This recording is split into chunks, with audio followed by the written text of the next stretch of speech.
అండి. అందరికీ good morning. అందరూ బాగున్నారు అనుకుంటున్నాను. ఇంకా బాగుండాలని మనస్ఫూర్తిగా కోరుకుంటున్నాను. నేను బాగున్నానండి. ఈరోజు నేను వీడియోలో నా మార్నింగ్ రొటీన్ అయితే షేర్ చేసుకుంటాను. ముందు లేవగానే ఇల్లు వాకిళ్ళు శుభ్రం చేసేసుకుంటున్నాను. అలాగే ముందు రోజు నైట్ నేను స్టవ్ అది అంతా క్లీన్ చేసి పెట్టుకుంటాను అనమాట. అలా క్లీన్ చేసి పెట్టుకోవడం వల్ల ఇప్పుడు నా కిచెన్లో పెద్దగా పని ఉండదు. ఫ్రెష్ అయిన తర్వాత దీపం పెట్టేసుకుని అలాగే వంటకి వెళ్ళిపోతాను అనమాట. ఇక్కడ కొన్ని టిప్స్ అవి చెప్పమంటున్నారండి. ఉదయాన్నే తొందరగా నిద్ర లేవడానికి కొన్ని టిప్స్ అవి చెప్పండి అని అడుగుతూ ఉన్నారు. కొంచెం మనం ఓపిక చేసుకొని నైట్ తొందరగా నిద్రపోయామంటే మార్నింగ్ అనేది తొందరగా లేవచ్చు. 5 to 5:30 కల్లా అలా నిద్ర లేచామంటే మనకు టైం అనేది సెట్ అవుతుందండి. మార్నింగ్ గనక మనం నిద్ర లేచి కొంచెం స్టవ్ దగ్గర అదంతా కూడా ముందు రోజు నైటే సెట్ చేసేసుకొని పడుకొని, అలాగే మనం ఎలాంటి వంటలు చేసుకుంటామో అనేది కొంచెం ముందు రోజు ప్రిపరేషన్స్ అవి చేసుకున్నామంటే ఇంకా ఫాస్ట్గా పనులైతే అయిపోతాయి. నేనైతే ఉదయాన్నే లేచిన తర్వాత ఇల్లు వాకిళ్ళు అవి శుభ్రమైపోతాయండి. ఇంకా అలాగే ఇక్కడైతే ముగ్గేస్తున్నాను. ఇది తడి బియ్యపిండి ముగ్గు అనమాట. నేను చాలాసార్లు అయితే చూయించాను. ఎంత ఏమున్నా మనం ఇలా ముగ్గు వేసుకుంటేనే ఇంటి ముందు ఎంతో అందంగా ఉంటుంది. కింద గేట్ దగ్గర మాత్రమే కాకుండా నాకు ఇలా గుమ్మం ముందు ముగ్గు వేసుకోవడం బాగా అలవాటు. ఒకవేళ ఈ పిండి కనుక లేకపోతే మామూలుగా ముగ్గు రాయి ముగ్గు ఉంటుంది కదా, దాన్నైనా వేసుకుంటాను. లేదంటే ఈవెన్ చాక్ పీస్తోనైనా వేసుకుంటాను. అలాగే నేను ఫ్రెష్ అయిపోయి వచ్చేసాను. ముందుగానే నేను పూజ అయితే చేసుకుంటానండి. పూజ గదిలో ఏంటంటే నేను ముందు రోజు సాయంత్రం దీపం పెట్టుకున్న టైంలో దేవుళ్ళ దగ్గర పువ్వులు అలాంటివి ఏమైనా ఉంటాయి కదా, అవన్నీ శుభ్రం చేసేసుకొని ఓన్లీ 2 దీపాలు మాత్రమే పెట్టుకుంటా అన్నమాట.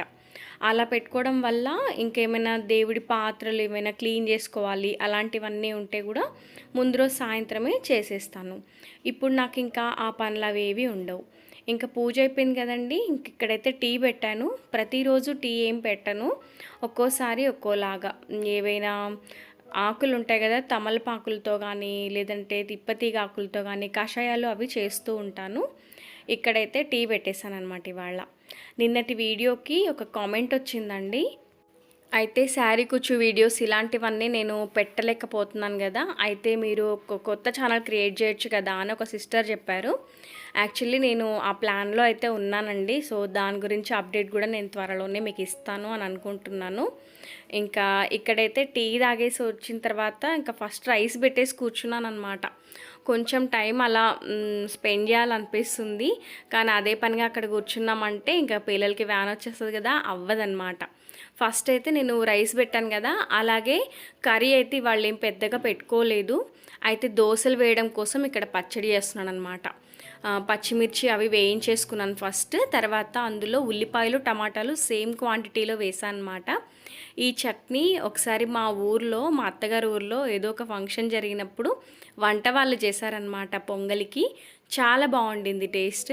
సో ఆ పచ్చడిని నేను ఇక్కడ మీతో షేర్ చేసుకుంటున్నా. అందులో కొంచెం పసుపు వేసి మగ్గించేస్తున్నాను.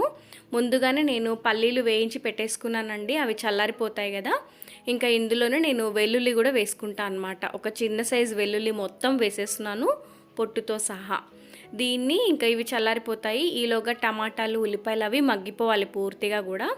అవి మగ్గిన తర్వాత కాస్త చల్లారిన తర్వాత నేను మిక్సీ జార్లో వేసేస్తానమాట చట్నీ కింద. ఇంకా పల్లీలు వేసాం కాబట్టి మనం ఎక్కువ రోజులైతే ఇది నిలవైతే ఉండదు. ఆ రోజుకి ఇంకా ఫినిష్ అయిపోతుందన్నమాట. అందుకే నేను ఇవాళ పెద్దగా కర్రీస్ కూడా ఏం పెట్టుకోలేదండి. ఇంకా ఫస్ట్ అయితే ఇక్కడ పల్లీలు వెల్లుల్లి ఫస్ట్ కొంచెం ఉప్పు కూడా వేసేసి గ్రైండ్ చేసుకుంటాను. అలాగే ఇది గ్రైండ్ అయిపోయి కాస్త కచ్చపచ్చగా, మరీ పూర్తి పొడిలాగా కూడా కాదు. ఇలా అయిన తర్వాత ఇందులోనే ఆ టమాటాలు అవన్నీ కూడా వేసేసుకొని గ్రైండ్ చేసుకుంటాను అనమాట. ఒకవేళ ఈ చట్నీ మనకు కొంచెం జారుడుగా కావాలి అనుకుంటే కొంచెం వాటర్ని కూడా యాడ్ చేసుకోవచ్చు, అలా కూడా బాగుంటుంది. ఇంకా నేను ఇవన్నీ వేసేసుకొని ఇక్కడ పచ్చడి అయితే రుబ్బేసుకుంటాను. అలాగే దీనికి ఇంకా నేను తాలింపు కూడా పెట్టేసుకుంటున్నా. ఇది దోశలకు కానీ పెసరట్టు రైస్కి ప్రతిదానికి బాగుంటుంది. ఇంకా ఒకసారి అయితే ట్రై చేయండి, ఎలా వచ్చిందనేది కామెంట్లో చెప్పండి. మీరు కూడా ఎలా చేస్తారనేది కూడా కామెంట్లో చెప్పండి. తాలింపులో కొంచెం శనగపప్పు వేసాను, అలాగే తాలింపు గింజలు, కరివేపాకు, ఎండుమిర్చి కూడా వేసి పోపు అయితే పెట్టేసుకున్నాను. కొంచెం ఇంగువ కూడా వేసుకున్నా. ఇంకా పిల్లల్నైతే పంపించేస్తున్నాను. అయితే వీళ్ళకి లంచ్ బాక్స్‌లోకి జీరా రైస్ అనేది చేసేసాననమాట. చాలా ఫాస్ట్‌గా అయిపోతుంది. ఇంకా వీళ్ళకి మళ్ళీ కర్రీస్ అయ్యేంత వరకు టైం అనేది ఉండదనమాట. 8 వరకు వ్యాన్ వస్తుంది కదా! సో, అట్లా వాళ్ళకైతే ఏదో ఒకటి చేసి ముందు వాళ్ళనైతే పంపించేస్తాను. తర్వాత నేను మళ్ళీ వంట ప్రాసెస్ అయితే పెట్టుకుంటాను. ఎందుకంటే మా వారు కూడా బాక్స్ తీసుకెళ్తారు కాబట్టి ఇంక ఇక్కడ ఈ పనులైతే చేసుకుంటున్నా. అలాగే ఇక్కడ తాలింపు అయితే పెట్టుకుంటున్నానండి. చెప్తాను ఎందుకనేది. కొంచెం ఆయిల్ వేసేసి అందులో జీలకర్ర, ఆవాలు వేసుకున్నాను. అలాగే పచ్చిమిర్చీలు వేయించుకుంటున్నాను అనమాట నూనెలో. మనకి ఇదేంటంటే చిటపటలాడుతూ ఉంటుంది కాబట్టి చిమ్ముతుందని చెప్పి అలా ప్లేట్ని అయితే అడ్డం పెట్టేశాను అనమాట. అలాగే మిగిలిన ఎండుమిర్చి, కరివేపాకు కూడా వేసుకుంటున్నాను. కొంచెం ఇవి మగ్గిన తర్వాత లైట్గా పసుపు వేసుకుంటాను అంతే. ఆ తర్వాత స్టవ్ అయితే ఆపేస్తాను. ఈ తాలింపు అనేది పూర్తిగా చల్లారిపోతుంది కదా, ఇటువైపున నేను మజ్జిగ చారు చేస్తున్నాను అనమాట. పెరుగు తీసుకుంటున్నాను ఒక గిన్నెలో, దాన్ని చక్కగా కవ్వంతో చిలికేస్తున్నాను అనమాట. మనకి పెరుగు అనేది ఎక్కడ గడ్డల్లాగా లేకుండా కొంచెం ఇలా మొత్తం క్రీమీలాగా అయిపోయిన తర్వాత దీంట్లో సరిపడినంత ఉప్పు వేసేసుకొని మనకి ఎంతవరకు కావాలి మజ్జిగ చారు అనేది ఇంతవరకు వాటర్ కలిపేసుకుంటే ఇంకా అయిపోతుందన్నమాట. చాలా ఈజీ ప్రాసెస్. ఇంట్లో కూరగాయలు లేనప్పుడు లేదంటే వంట చేయాలంటే ఒక్కోసారి మన హెల్త్ అనేది సహకరించదు కదా, అలాంటప్పుడు ఈజీగా అయిపోయే వంట అనమాట ఇది.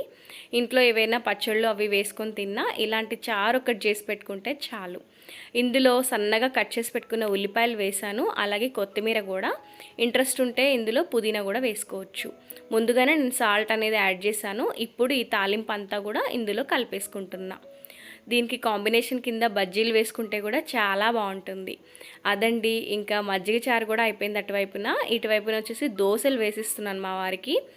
ఒక్కొక్కరికి వేస్తూ ఉంటానన్నమాట. ఫస్ట్ మామయ్యకి వేసి ఇచ్చేస్తాను. ఈ రెస్పాన్సిబిలిటీస్ ఎలా ఉంటాయంటే ఒక్కొక్కరు ఒక్కొక్కలాగా ఉంటాయి ఇంట్లో. పిల్లలు వెళ్ళిపోయిన తర్వాత నెక్స్ట్ మామయ్య పని, మామయ్యది అయిపోగానే రాఘవ్ గారు, ఇట్లా 1 by 1 ఏదో ఒక వర్క్ ఉంటూనే ఉంటుంది. ఒక్కసారి ఇలా కాసేపు కూర్చున్నాము అన్నట్టుగా ఉండదు. ఆల్మోస్ట్ 10 to 10:30 వరకు ఇంక ఇవే ఉంటాయన్నమాట. క్లీనింగ్స్ అని అదని ఇదని. అలాగే ఇక్కడ లంచ్ బాక్స్ కూడా పెట్టేస్తున్నాను అనమాట మా వారికి. మిల్లెట్స్ వండానండి. ప్రతిరోజు మిల్లెట్స్ అయితే వండుతాను అనమాట. ఒక సాటర్డే, సండే తప్పించి మిగిలిన డేస్ అంతా మిల్లెట్స్. కొర్రలు, అరికలు, సామలు, ఊదలు ఇలాంటివన్నీ 2 డేస్కి ఒక టైప్ అలా వండేస్తూ ఉంటానన్నమాట. అట్లా ఇంకా లంచ్ బాక్స్ పెట్టి పంపించేసి నెక్స్ట్ నేను కొంచెం బ్రేక్ఫాస్ట్ అయితే చేస్తానన్నమాట ఫస్ట్. ఇంకా కొద్ది టైం అలా కూర్చొని తిన్న తర్వాత మళ్ళీ రొటీన్ వర్క్స్ అనమాట. ఇవన్నీ చేసి పెట్టుకోకపోతే ఇంకా మళ్ళీ అలాగే ఉండిపోతాయి కదా పనులు అనేవి. వీటి తర్వాత అది, దీని తర్వాత అది, ఏదో ఒకటి చేస్తూనే ఉంటాను. అక్కడ క్లీనింగ్ అది చేసేసుకొని అలాగే వీళ్ళు వెళ్ళిపోయిన తర్వాత ఎక్కడవక్కడ అలా ఉండిపోతాయి కదా, వాటన్నింటినీ అలా ఒక్కసారి సర్దుకుంటాను. నాకు ఏదైనా యూజ్ ఉంది దాంతో అనుకుంటే దాన్ని మాత్రం అక్కడ పెట్టేస్తాను. మిగిలిందంతా కూడా శుభ్రం చేసేసి ఒక్కసారి అలా సెట్ చేసేసామంటే ఇంకొక పెద్ద పని అయిపోతుంది కదా. సో సింపుల్గా ఇక్కడ పెద్దగా పని పెట్టుకున్నానండి ఉదయం పూట. ఎందుకంటే మనకు కిచెన్ క్లీనింగ్ ఇవన్నీ ఎక్కువ పనులు ఉంటాయి కాబట్టి. సో ఇప్పుడు కిచెన్ అంతా చాలా ఘోరంగా ఉంటుందన్నమాట. ఇంకా తినేసాను కాబట్టి ఇప్పుడు ఇంకా మిగిలిన పనులు అవి చేసేసుకుంటాను. ఎక్కడివక్కడ అలాగా ఉండిపోతాయి. వీటిని సర్దుకుంటూ ఉన్నామంటే పంపే వాళ్ళని టైంకి పంపలేం కదా, అలా అన్నమాట. ఇప్పుడు ఈ స్టవ్ కానీ ఇవన్నీ పాత్రలు ఇవన్నీ తీసేయాలి. ఇంకా వంట తర్వాత ఈ వెజిల్స్ అవన్నీ ఎక్కడ పెడతారో అని మొన్న కామెంట్లో అడిగారండి నైట్ రొటీన్లో. బేసిక్గా అయితే వండినవి ఏమైనా మిగిలిపోయినవి అలాంటివి ఉంటే డిష్ అవుట్ చేసేసి పక్కన పెట్టేస్తాను ఆపోజిట్ గట్టులో.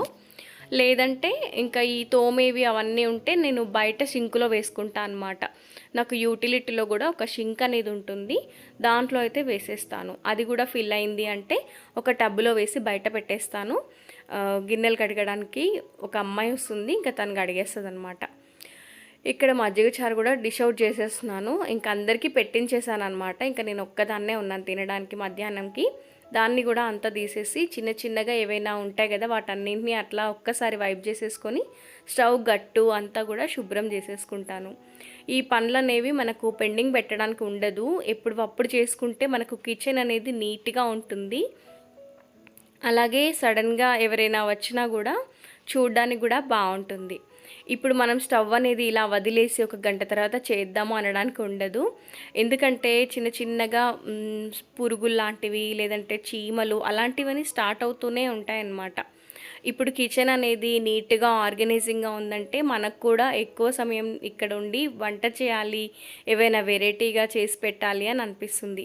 అదే చిరాగ్గా ఎక్కడ పెట్టినవి అక్కడే ఉంటే మాత్రం ఇంక అసలు కిచెన్‌లోకి వెళ్ళాలి అనిపించదు.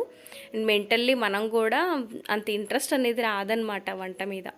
సో అందుకని చిన్న చిన్నగా ఇలాంటి డెకర్స్ కానీ మనం కిచెన్ అనేది నీట్గా ఇలా ఆర్గనైజ్ చేసుకుంటూ ఉంటే ఇంకా అందంగా ఉంటుంది చూడడానికి కూడా. ఈ పువ్వులు ఇవన్నీ కూడా కింద మా చెట్టుకి వచ్చాయన్నమాట. సో కిందకి నేను వెళ్ళినప్పుడు కోసుకొచ్చేసాను. ఇలా ఒక చిన్న గ్లాస్లో వేసి ఇటు పక్కనైతే పెట్టుకున్నాను. స్టవ్ క్లీనింగ్ అనేది నేను మార్నింగ్ టైంలో సింపుల్గా పెట్టుకుంటానండి. జస్ట్ ఓన్లీ అలా వైప్ చేసి క్లీన్ చేసేసుకుంటాను. నైట్ టైం మళ్ళీ జొన్న రొట్టె అవి చేసే ఉంటాయి కాబట్టి అప్పుడు డీప్ క్లీన్ అనేది పెట్టుకుంటాను. డే టైంలో కూడా మనం ఈవినింగ్ మళ్ళీ పిల్లలకి స్నాక్స్ అని లేదంటే మధ్య మధ్యలో ఇంకా ఏదైనా మసాలా పౌడర్స్ అలాంటివి చేసుకోవాలనుకుంటే స్టవ్ దగ్గరికి వస్తాం కాబట్టి అదే పనిగా ఎక్కువ సార్లు అయితే క్లీన్ చేయను. అలాగే కిచెన్లో నేను అక్కడక్కడ కొన్ని ప్లాంట్స్ పెట్టుకున్నాను. ఇది వచ్చేసి మనీ ప్లాంట్ అండి. ఇది నేను డిసెంబర్ ఎండింగ్లో అలా పెట్టాను అనమాట ఒక చిన్న పాట్లో.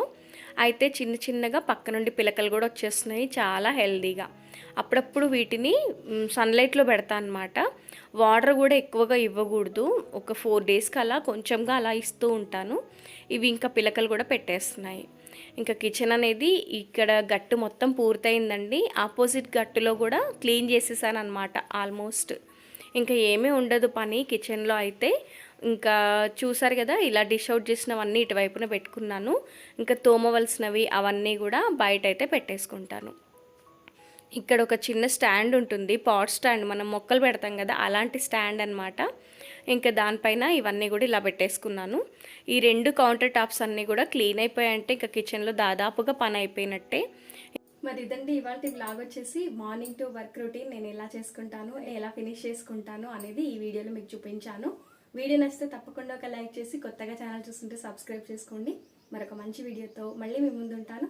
అంతవరకు సెలవండి. Bye bye, take care, thank you for watching.